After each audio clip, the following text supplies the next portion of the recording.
Sana man mapapansin ito ng government ng Saipan, mabibigyan ito ng mga assistance. Kasi ang liliit pa na mga ano yan, masisira na. Ayan, mga pananim. Ito yung lupain ni Mr. Joey de la Serna, yung kanyang farm na ginagawa namin, tinutulong-tulungan namin. Ayan. Sayang yung paghihirap namin at saka yung mga tao tulong sa kanya. Ayan. Dahil ito sana ay pagkain na pero nasira pa. Diba? Sayang talaga. Dahil lamang sa mabuti na lang at medyo hindi na masyadong ulan-ulan. Tingnan mo naman to sa likod, sa harapan pati mga bahay mabuti na yung mga konkretong bahay, hindi masyadong masisira dahil konkreto naman sila, pero yung mga tingnan mo naman talagang walang natirang mga dahon. Tingnan mo pati yung aking mga food na nakatago hanggang dito nakarating dito.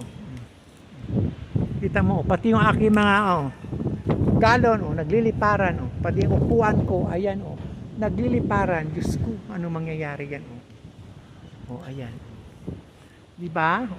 Kadami-dami nasisira talaga.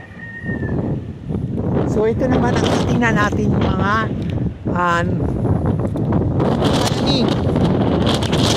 So anyway, pati yung mga folding bed nililipad na rin saan kaya yan, mga upuan ng bahay ayan nagliliparan sa lakas ng hangin, pati mga upuan ng mga sasakyan lumilipad, pati mga folding sa loob ng bahay ayan kung saan nakakarating.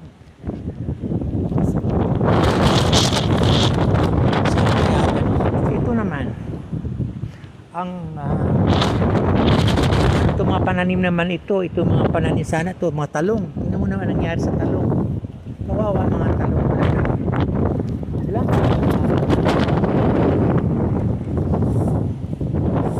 imagine pati ito lamisa kita mo nakarating pati ito mga case sa loob ng bahay, hindi mo kung saan kayo galing ito. Mabuti itong kapitbahay naming malaki ang bahay, hindi nasisira.